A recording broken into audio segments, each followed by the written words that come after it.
El club de striptease más grande del mundo se llama Tootsie's Cabaret. Antes era un Costco. Tiene una No mames, no. Tiene una superficie de 76,000 pies cuadrados. Su tamaño y fama lo han convertido en un destino popular para locales y turistas por igual. ¿En dónde? Está en Miami.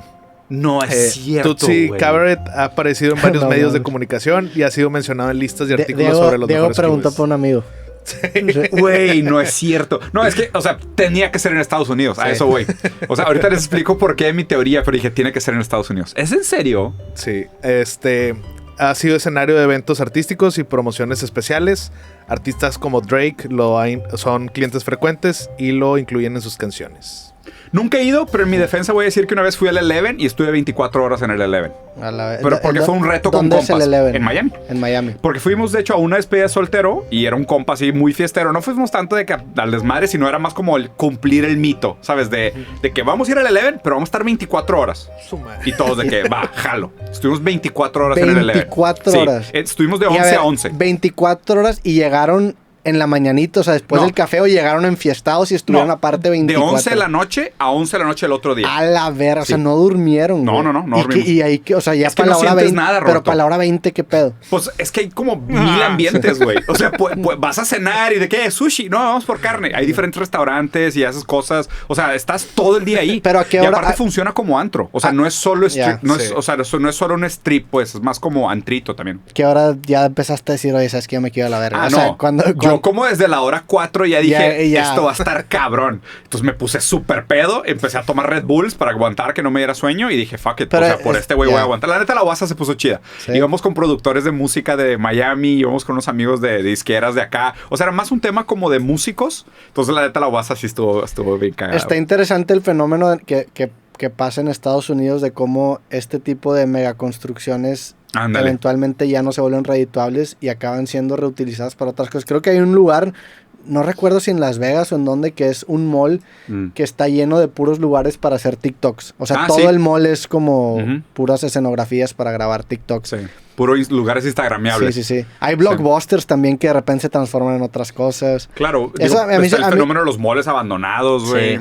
Sí, se me hace a mí interesante eso. Por ejemplo, ahora que me tocó ir a Seattle, te platiqué que fui a los lugares en donde grabaron Twin Peaks, esta serie de sí, güey, no mames, increíble, vi algunas fotos. Y todos los lugares que usaron para grabar la estación de policía o el hotel, hoy en día muchos son otras cosas. Entonces está bien padre porque ves la fachada y lo reconoces, pero es una tienda de llantas. Entras ¿qué es esto?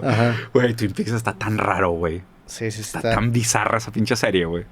Hay un análisis de un vato.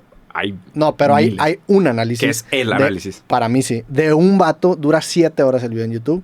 Lo recomiendo. ¿Ah, sí? Sí. Me lo voy a aventar, güey. Lo recomiendo profundamente. Está bien cabrón. Es que Lynch es un maldito genio, güey. Lynch está bien cabrón. Es un maldito genio, güey. Está en otro nivel. O sea, sinceramente su producción audiovisual está en una liga aparte. O sea, el güey hace otras cosas con los medios. Está haciendo otra cosa. Sí, está jugando otro juego. Pero a ver, él está jugando otro juego 100% porque lo sigues en YouTube. No. El güey tuvo un canal de YouTube. Tuvo un canal de YouTube. No, güey. El vato subía videos todos los días. Todos los días, te estoy hablando 3 años. 3 años, todos los días subía videos dando un reporte del clima en Los Ángeles ese día. Todos los días se levantaba el vato, ni siquiera decía, hoy el clima, o sea, ni siquiera consultaba, nada más volteaba a ver al cielo, te decía, hoy está soleado, veo 3 nubes, y te tomaba un café y se acabó el video. Todos los días por 3 años David Lynch hacía eso. ¿Cuánto duraba? 2-3 minutos el video. ¿Y ya? Y el vato de repente, así empezó. Wey. Y luego el vato empezó a intercalar estos weather reports con el number of the day. Entonces el vato tenía un bote de, no sé, de pasas o de chicles que recicló, le puso pelotas de ping pong que tenía números. Entonces el vato te decía, el número del día de hoy es... 34. Y sacaba 34 y se terminaba. Y luego los fans se empiezan a clavar y empezaron a documentar todos los números que iba sacando David Lynch. Es que me pudro de envidia con gente tan genial, güey. El güey está bien cabrón. Digo, esos dos eran 2 series de videos. Luego tenía otro que se llamaba What I'm Currently Working On, que ese no era una serie... Ese ya suena más predictible. Ese estaba bien chingón. Sí. Esos videos los veía todos. Pero ya suena como content. Sí, y el vato, por ejemplo, subía que estaba trabajando en un urinario. El güey estaba construyendo un urinario en su taller desde cero. Y lo estaba documentando, y un video se trata sobre su urinario. Cagado. Y luego el vato de repente dejó de hacer su serie de contenidos, pausó como un año y regresó con un video o con una serie de videos en donde el vato va a distintos lugares en Estados Unidos a platicar con gente con homeless. Entonces el vato, él no los entrevista directamente, pero él produjo una serie en donde tú conoces a estas personas y te platican cómo llegaron a la condición de que y eso lo acaba de sacar hace 3 semanas. Genio, güey. Lo amo, güey. Es un vato muy extraño. No te puedo explicar el amor que tengo por Lynch, güey. O sea, en serio me produce un sentimiento muy especial ese cabrón, güey. Creo que tiene sus partes que probablemente te triggerarían. Sí, como no tengo muchas pedos. cosas. Por ejemplo, no tengo pedos. Pero puedo respetar su creatividad, güey. ¿Sabes qué es TM Transcendental Meditation? Sí. El vato lo propone muchísimo. Sí. ¿Qué opinas de TM? No, mira, fíjate que mi postura frente a la meditación ha cambiado, porque ahora que estoy estudiando sobre neuroplasticidad, o sea, sí es verdad que... o sea, no es inocuo. No me parece que pueda caer tampoco en un voluntarismo absurdo de, meditando yo me conecto con un aspecto más alto de la realidad. Me parece que eso nada más es una manera poética y romántica de explicar el proceso neuroquímico que sucede en tu cerebro cuando meditas. Y es verdad que la meditación sí te puede producir sentimientos de calma, puede cambiar tu manera de producir o no neurotransmisores, puede afectar tu velocidad metabólica. O sea, tiene cambios materiales. ¿Por qué es un cambio material?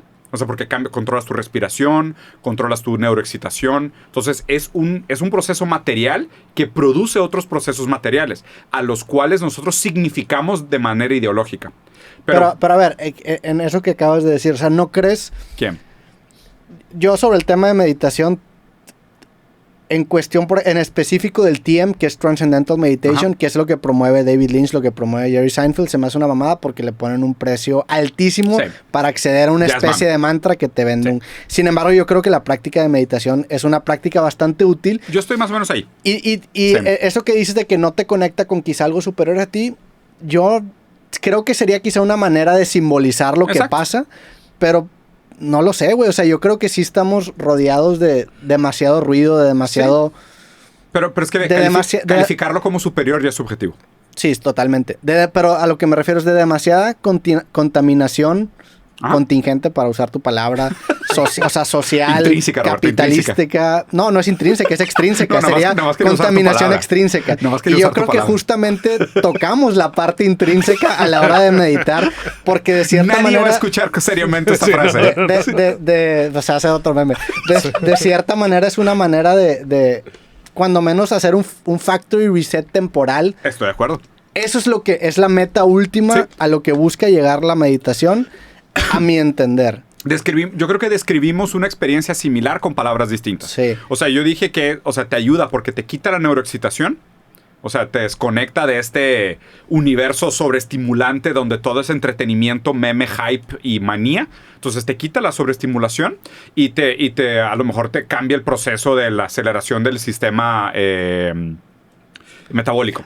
A ver, ahí estoy de acuerdo contigo, estamos en ese ya el nombre que le das a lo que sientes después de eso, a mí qué me importa, güey. O sea, dile como quieras, güey. Entiendo, pero a ver, aquí ya nos vamos a ir al tema más especulativo. A ver. Que es algo en donde tengo obviamente mis dudas y mis reservas, pero tampoco estoy convencido o cerrado de que esto no puede ser posible. Si hablamos del potencial que puede llegar a tener nuestro cerebro para captar distintas cosas mediante sentidos que quizá no desarrollamos porque estamos en un mundo en donde está construido de cierta forma que nos tiene crónicamente distraídos. ¿Qué tanto el regresar a ese estado, ese factory reset, te permite quizá llegar a un potencial que hoy en día no tenemos explorados porque somos ratas? O sea, somos ratas pegadas a pantallas, pegados a estímulos. ¿Qué tanto de cierto es eso de que sí? Y nos vamos quizá a un tema ya budista, en el sentido de llevar una vida de pura meditación, de alejarte del ruido en el que hoy en día vivimos los seres humanos. O sea, ¿qué tanto de ese potencial no explorado de nuestra cabeza es cierto y hasta dónde tiene la capacidad de realmente hacer cosas que hoy en día podemos Sí. Verbalizar como inexplicable. Está larguísima la conversación, pero voy a tratar de poner mis 2 centavos sobre la mesa. ¿Qué creo que pasa? O sea, creo que sí, a nivel individual, te puede abstraer de la realidad y desnaturalizar lo contingente. O sea, sí. es justo lo que vamos a suponer. Tú estás atrapado en esta carrera de ratas y tú crees que tu vida entera se trata de cómo volverte más productivos en llenar Excel. Sí. De repente empiezas a meditar o haces meditación trascendental y dices de que, oye, güey, qué estupidez, güey. O sea, porque nunca me había parado para pensar lo estúpida y repetitiva que es mi vida. Porque no medito más. Y a medida que meditas más, dices, oye, me siento muy bien, respiro mejor, me puedo concentrar más, me doy cuenta que la gente está atrapada en un ciclo de sufrimiento. Incluso ahí les estoy poniendo palabras budistas. O sea, están atrapados en un ciclo de sufrimiento. Yo puedo abstraerme a una condición superior. Ahí normalmente ya la gente empieza a normalizar y moralizar y decir, esto es mejor que lo tuyo. Sí. Entonces, ahí ya hay un juicio de valor. Yo, sinceramente... Quita el juicio de valor. Entonces, ignoremos el juicio de valor. Pero por lo menos la gente dice, yo soy diferente. Yo por lo menos me doy cuenta que estaba atrapado en una carrera de ratas y ahora ya no lo estoy. Y vamos a suponer que dices, güey, fuck it. Me voy a vivir al bosque con una vida minimalista. Perfecto. Lo que pasa es que eventualmente la realidad te traga. O sea, ¿a qué me refiero con que te traga? Se va a acabar el bosque. O sea, tú te vas a vivir a un bosque y pronto va a llegar alguien a decirte que, güey, este terreno no es tuyo. ¿Qué chingados haces aquí? Sí, no, a ver, pero otra vez, quitemos eso de la ecuación. Entiendo que la practicidad de llevar una vida así es inexistente. En eso estoy completamente de acuerdo. Pero entonces, ¿cuál es el punto? O sea, pero entonces seguirías en la carrera de ratas, pero consciente de que estás en una carrera de ratas. Es que otra vez, lo estás analizando bajo la perspectiva de la carrera de ratas. Olvídate de la carrera de ratas. No, pues, hablemos específicamente del potencial que pudiera llegar a tener el cerebro humano al no tener el firmware que hoy en día tenemos instalados, porque socialmente nos están educando y llevando a responder a ciertos estímulos. Claro. Somos adictos, o sea, tenemos malos hábitos mentales, tenemos malos hábitos incluso en cuestión de concentración en un nivel puntual. O sea, si yo te digo, piensa en un vaso, ¿cuánto tiempo vas a durar realmente pensando en el vaso? Hasta que eventualmente llega otro pensamiento y lo tienes que empezar a perseguir, o te empiezas a acordar que, oye, ¿sabes qué? Tengo que publicar tal cosa porque estás en esa carrera de ratas. Te lo digo puntual. A lo que yo me refiero, o sea, mi punto es, entiendo que no es práctico lo que estamos en un experimento 100% teórico. Si llegáramos a quitar toda esta carga educativa, le podríamos llamar, porque de niños no tenemos ese tipo de pensamientos ni pendientes que eventualmente nuestro día nos acaba de dar. ¿A qué podríamos llegar? Y ese de a qué podríamos llegar, aquí es en donde empieza, y lo quiero delimitar, esa parte especulativa, que es una parte especulativa en la que yo no me atrevo a banquear o defender, pero tampoco me cierro completamente a decir, no hay nada ahí. Sí. Y esa parte especulativa sí es llegar a algo que quizá, a falta de una mejor palabra, no está explorado, que tiene que ver con... Es que no me quiero poner muy espiritual de que todos estamos conectados, pero definitivamente si una percepción... Que lo de Greensberg sí te pegó. Pero definitivamente, pues en general la meditación. O sea, si una percepción de existe una conexión... Una latiz. Pues es la manera en la que él lo explica. Y digo, lo dices de risa, pero, o sea, creo creo que por ahí hay algo digno de explorar, ¿no? Te la pongo así. Lo que pasa es de que el trabajo, la crítica, siempre es exponer los supuestos a priori que sostienen una afirmación. La afirmación que tú estás tratando de hacer es que existe tal cosa. No estoy afirmando nada. Yo estoy intentando plantear... pero para hacer un planteamiento hay una serie de supuestos a priori. Ok, a ver. O sea, tus supuestos a priori es que existe una conciencia anterior naturalizada al modo de vida. Existe una conciencia anterior naturalizada al modo de vida. Yo lo que estoy intentando... Es que no sé si llamarlo conciencia en primer lugar. Modo de ser, modo de pensar. Fenomenología. Yo creo que se manufactura nuestra percepción de la realidad, que lo podemos entender como conciencia, mediante todas las fuerzas sutiles que el capitalismo, que los países, que las leyes, sociales. que las formaciones sociales nos acaban... De acuerdo. Pero entonces, si te fijas, ve, o sea, ¿qué te parece más adecuado como afirmación? ¿El ser social determina tu conciencia o tu conciencia determina tu ser social? ¿El ser social determina su conciencia? No. El ser social determina tu ser social determina tu conciencia o tu conciencia determina tu ser social. Yo creo que es una mezcla de ambos. Pero ¿cuál empieza? Porque naces con o sin ser social o naces con o sin conciencia. Pues es que te lo empaletan al mismo tiempo. O sea, también no puedes decir que un bebé es igual de consciente que una persona madura. O sea, en cuestión de desarrollo del cerebro. ¿Cómo se da ese proceso? Mediante la maduración. El problema es que conforme tu cerebro va madurando, también te empiezan a llegar estos estímulos sociales. Claro. Si viviéramos en un vacío, sí te podría argumentar que lo social viene después. Bueno, pero hoy en día nuestra sociedad no es así. No, es que nadie nace en el vacío. Yo sé que nadie nace en el vacío. En un sentido práctico, o sea, por eso hay un límite para el experimento mental, porque nadie nace en el vacío. Todo el mundo ya nace en una realidad social. Entiendo, pero sí creo que puede haber un distinto control de estímulos. A ver, si partimos de la idea quizá muy simplista de que el cerebro es un músculo. Vamos a plantear, o sea, Híjole, güey, qué chingón, porque literal estoy leyendo sobre esto. Vamos a plantear, o sea, similar a como antes los seres humanos tenían una corpulencia mayor, porque la exigencia física del día a día sí lo requería. Sí. Hoy en día no es así. Hoy en día tenemos un estilo de vida muy sedentario. Sí. Yo ni siquiera me puedo sentar de chinito de tanto que estoy sentado aquí. Estoy estirando para poder sentarme de chinito. Órale. O sea, ¿por qué eso no podría llegar a pasar con el cerebro? Yeah. Entiendo que en este salto que estoy a punto de dar es en donde entra toda la charlatanería, decir, no, existe conocimiento ancestral, pero creo que sí hay algo de cierto. Entiendo que hay muchísimo ruido y se presta mucho para charlatanería e interpretación, pero sí creo que estos estilos de vida que hoy en día ya no son muy comunes ocasionaron consecuencias distintas. Yeah. Y no sé, o sea, ahí es en donde, como te digo, no me atrevo a afirmar. ¿Dónde está tu curiosidad? Pero está mi curiosidad. Sí. Yo creo que es muy válido el punto. Pero no es una afirmación, es simplemente un decir, creo que hay algo ahí. O sea, creo que hay algo ahí. No me atrevo a defender lo que hoy en día existe porque es pseudociencia, pero creo que sí hay algo ahí. Sí, a ver, te lo planteo así. Y qué raro que lo mencionaste, güey. Fíjate, en 1930, cuando Freud todavía estaba estudiando psiquiatría, o sea, porque Freud fue médico antes de ser psicoanalista, estudió medicina, Freud fue de los primeros médicos europeos en defender la idea de que justamente el cerebro no era un músculo, sino que era una bola de células. ¿Okay? Porque hasta esa época, vamos a suponer que el consenso médico era que el cerebro era una fibra muscular. O sea, que se desarrollaba hasta cierta edad, como hasta los 8 años, 12 años, y se constituía como una fibra muscular, y después, como cualquier otro músculo, tenía un cierto nivel de resiliencia, de elasticidad, pero estaba constituido, ¿no? Entonces, esto creaba un tipo como de determinismo psicológico, porque era, si ya se formó tu músculo cerebral a los 12 años, pues una enfermedad mental es una condena, ¿no? O un comportamiento, pues es una condena, porque tu cerebro estaba formado. Un hábito inclusive podría llegar a ser una condena. Entonces, por eso, el tratamiento, los psiquiátricos, era de que estás loco, eres loco. O sea, ¿sabes? O sea, es diferente decir eres loco a estás. O sea, estás teniendo un episodio psicótico a eres loco.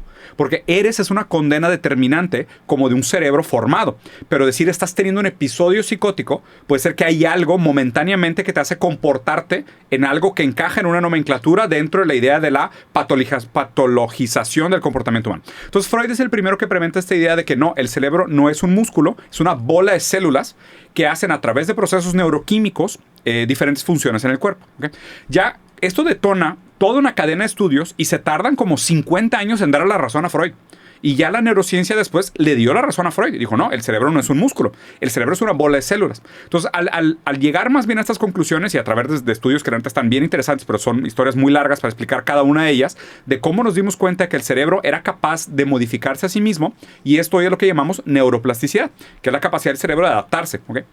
El tema de la neuroplasticidad, y esto es bien extraño, cuando tú tocas directamente el cerebro, o sea, si yo te abro un agujero en el cráneo, tú no sientes que te estoy tocando el cerebro. Porque el cerebro, o sea, acumula los sentimientos del cuerpo, pero por sí solo no siente. Pero al mismo tiempo, en la neocorteza, tú tienes como un mapa sensible de tu cuerpo. O sea, si yo te toco un dedo, hay una parte de tu cerebro que se va a activar bajo ese estímulo. Si tú sientes frío, calor, rabia, hay una parte de tu cerebro que se activa bajo esa emoción que tú estás viviendo. Entonces, el neurocórtex tiene como un mapa de tu cuerpo. Luego, ¿qué pasa cuando te cortan un brazo? Durante un tiempo, aunque tú ya no tengas ese brazo, tu imagen en el neurocórtex sigue respondiendo a un estímulo de un miembro fantasma. ¿Okay? Pero ya lo que entendemos hoy es que ese proceso se puede quitar y se puede revertir. El mapa de tu cuerpo en tu cerebro se actualiza con tu experiencia en el mundo. Totalmente de acuerdo. Pero ve a dónde voy con esto. El cerebro, o sea, Heidegger decía esto de que cuando tú tienes un martillo en la mano, surgen los clavos. Que tú tienes un martillo en la mano y de repente dices, ay, yo pudiera martillar eso. ¿Okay? El cerebro es el martillo en la mano con la cual tú experimentas el mundo. Pero, a diferencia del martillo, que es una herramienta con una sola función, el cerebro, cada vez que experimenta el mundo, cambia con la experiencia del mundo. Entonces, el cerebro es una herramienta que dialécticamente se reconstituye físicamente por su experiencia en el mundo y es la que te da la capacidad de entender el mundo. Ahora, quiero hacer un último comentario y ya me callo. Tú decías de que nuestro hardware, firmware y software, ¿ok? Sí. Ve esto. Es rarísimo que lo mencionaste porque literal hay un capítulo en el libro de esto, güey. Aristóteles decía que la función del cerebro era regular la temperatura del cuerpo por las pasiones y el calor que producía el corazón. Esto decía Aristóteles, ¿ok? En esa época se empezaba a hablar... Otra vez, la función del cerebro es regular la temperatura del cuerpo por las emociones que producía el corazón. El calor que produce las pasiones del corazón. Entonces es la época de los humores, Entonces Aristóteles decía, güey, el cerebro lo que hace es regular la temperatura del cuerpo, porque el corazón lo calienta más con las emociones, entonces el cerebro regula esa temperatura. ¿Okay? Y luego, después te vas más adelante y Descartes hablaba de que el cerebro lo que hacía era... controlar los flujos y presiones del cuerpo a través de los líquidos y la sangre. Y en la glándula pineal se transformaban eso en emociones animales, que eran los espíritus de los comportamientos y demás. Ve lo raro. En el momento de Aristóteles, la tecnología, antes de que Aristóteles hiciera la premisa, era el análisis, por ejemplo, de la condensación de la lluvia y cuando superamos el mito de que la lluvia era provocada por los dioses, sino que sabíamos que era realmente el proceso de evaporación y condensación lo que producía las precipitaciones de la lluvia. En la época de Descartes estaba el dominio de las máquinas a vapor y los motores y los pistones.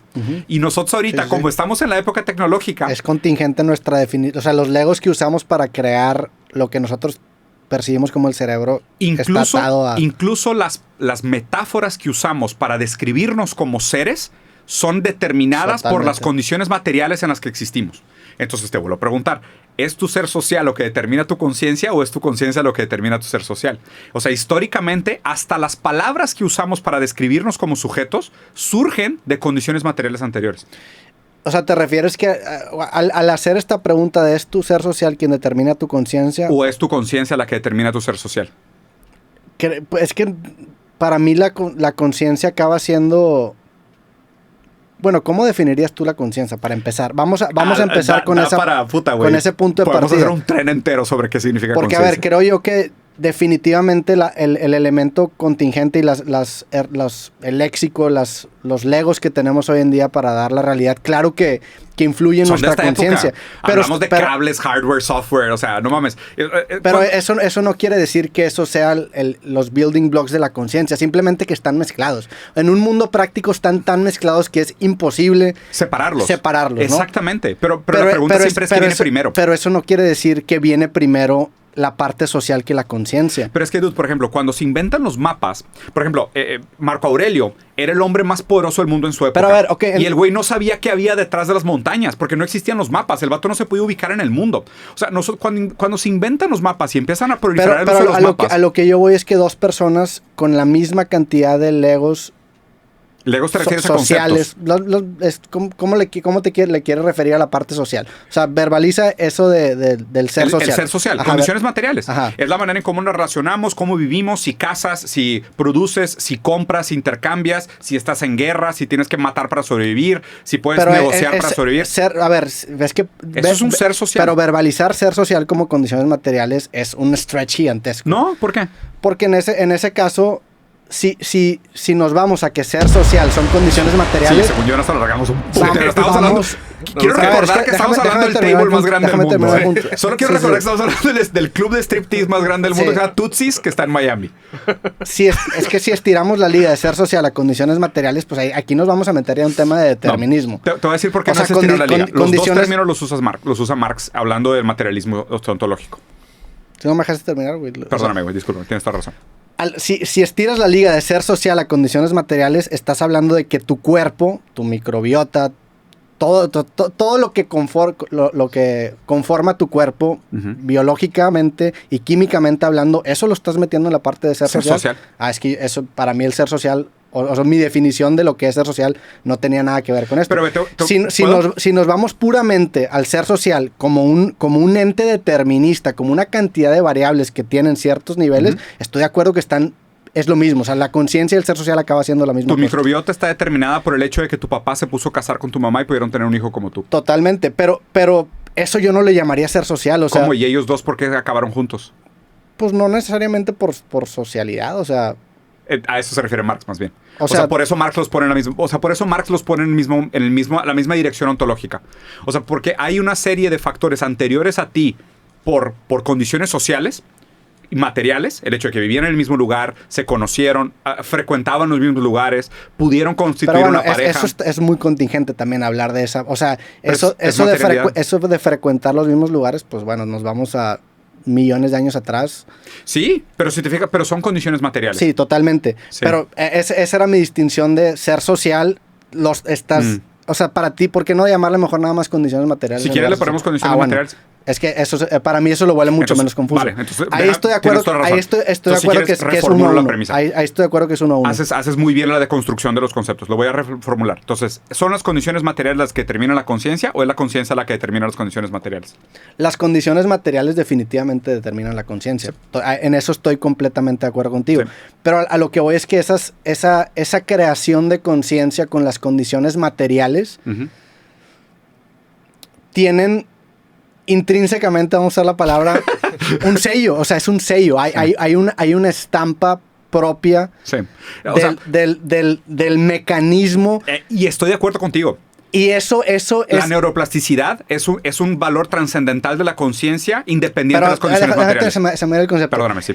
Esa creación de conciencia con las condiciones materiales, esa ilusión que nos genera, que le llamamos realidad, es algo que está separado de realidad con R mayúscula. O sea, tienen Estás hablando como Lacan, güey. Pues Lacan hacía esa distinción de R minúscula y R mayúscula. Como a falta de conceptos, pues nada más te queda capitalizar, ¿no? Sí, o sea, tienes toda la razón. Sí, no, pues estuvo muy bonito, güey. O sea, a lo que voy es que esa creación de conciencia tiene un sello que es imposible de desmembrar de la persona que está percibiendo esa realidad que se está desenvolviendo enfrente de él. Sí. Sin embargo, es imposible separar ese sello de la realidad que nos produce, ¿no? Que mira, una persona que medita logra separar la R de la R. Entonces, eso es lo que quería llegar. Sí.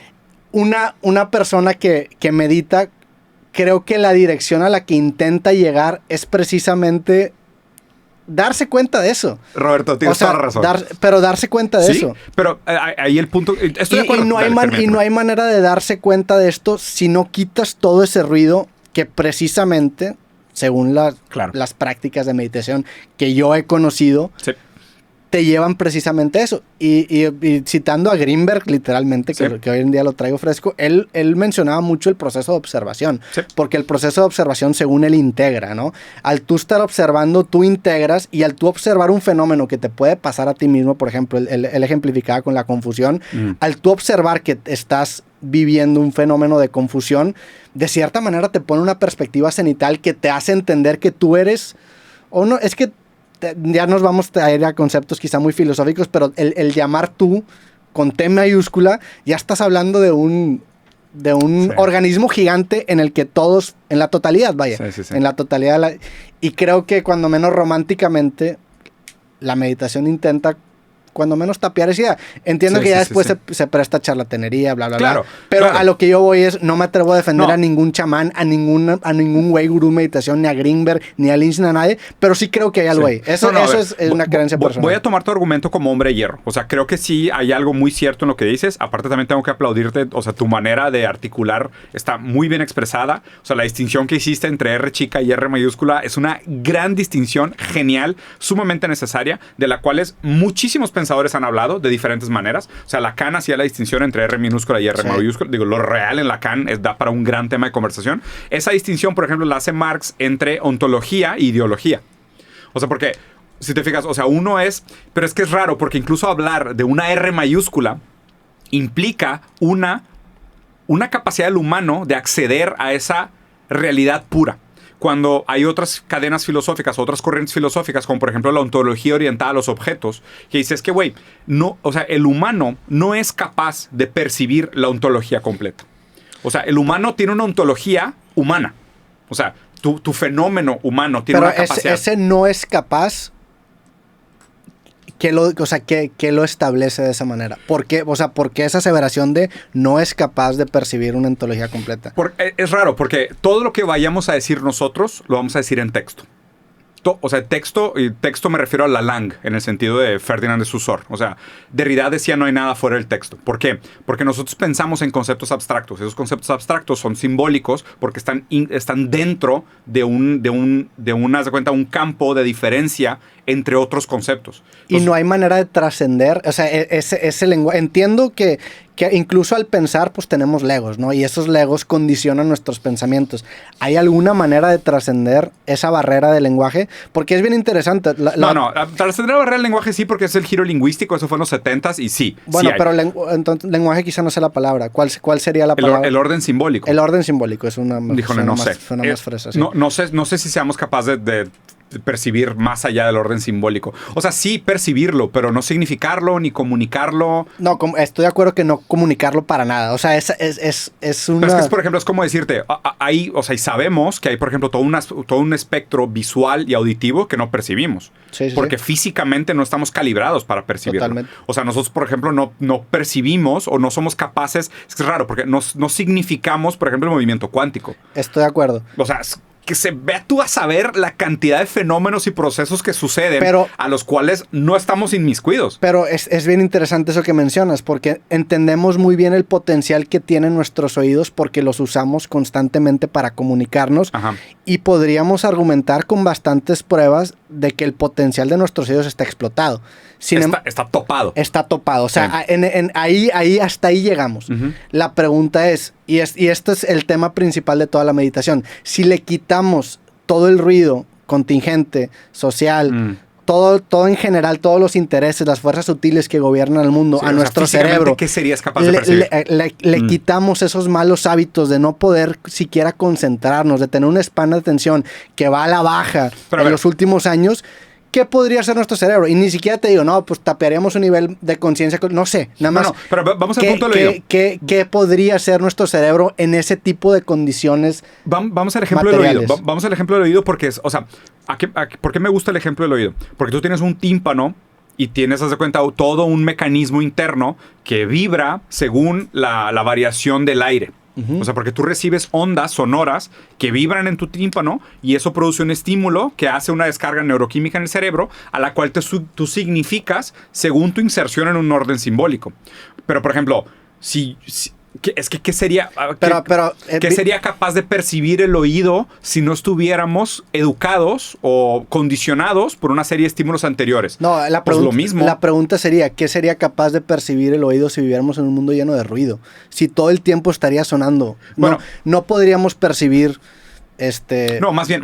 El sonido de un pájaro si todo el día hubiera ruido blanco en nuestra cabeza. Acuérdate la frase esta. Si viviéramos en un mundo de puro lodo, existiría lodo feo y lodo bonito. Sí, totalmente. Entonces, si viviéramos en un mundo de puro ruido, existiría ruido agradable y ruido desagradable. Totalmente, pero si apagas el ruido dirías, a la verga, no sabía que mi oído tenía el potencial de percibir algo que sea 0.1 decibeles. Contingentemente contra el ruido anterior, pero es como decir, pero por ejemplo, tú no puedes escuchar una estrella muriéndose del otro lado de la galaxia. Eso no lo podías hacer ni el paleolítico ni ahorita. Estoy de acuerdo. Hay un tope físico material sí. en el que en algún momento nos damos. Sin embargo, el oído o el punto de referencia hoy en día del oído sí es el silencio. O sea, no estamos en un mundo lleno de bocinas. O sea, tú dices el espectro es de 0 a 100. El problema es que ahorita estamos en 98, 99 todo el tiempo. Si lo llevas a 0, escuchas el 5. Sí, y hoy en día en nuestra percepción incluso visual, auditiva... Estamos saturados, sí. No, al revés. O sea, yo creo que sí tenemos un contraste de decir, mira, si ahorita no quiero escuchar nada, no escucho nada. En el tema mental yo no sé qué tan cierto sea eso. O sea, yo no sé y bueno, definitivamente algo nos hace estar 8 horas en la pantalla cognitivamente hablando, mentalmente hablando. ¿Qué pasaría si esos ruidos lo apagáramos y no viviéramos en un mundo constante de ruido? Porque el monólogo interno nunca, o cuando menos en mi experiencia, mi monólogo interno nunca para. Hay gente que no tiene. Hay gente que no tiene, pero tiene otra manera de entender el monólogo interno. Estaba, por ejemplo, leyendo cómo piensan las personas mudas. Sí. ¿Cómo piensan, las personas sordas? Las personas sordas, ¿sabes cómo piensan? En el imaginario. Se perciben a sí mismos haciendo lenguaje de señas. Sí. Lo que pasa es que los tres órdenes de Lacan... Es una puta locura. A mí eso me voló la cabeza. Imaginario, simbólico y real. Las personas... O sea... ¿Qué pasa? Sería bien interesante también ver... O sea, entender cómo piensa un sordo, un mudo, como que eso me llama mucho la atención. Pero creo que no sé si vamos a hacer un chingo. No está, o sea, está bien entretenido el puto tema. Bueno, de hecho, o sea, todo mi podcast nuevo va a ser sobre esto. El de No por intelectual va a ser de que solo esto. O sea, literal me estoy dedicando solo a fenomenología materialista, vinculado a Maurice Merleau-Ponty y neuroplasticidad. O sea, ahorita es mi campo de investigación. Yo, además de la maestría, que estoy haciendo otros temas, pero literal mi campo de investigación ahorita es esto específicamente.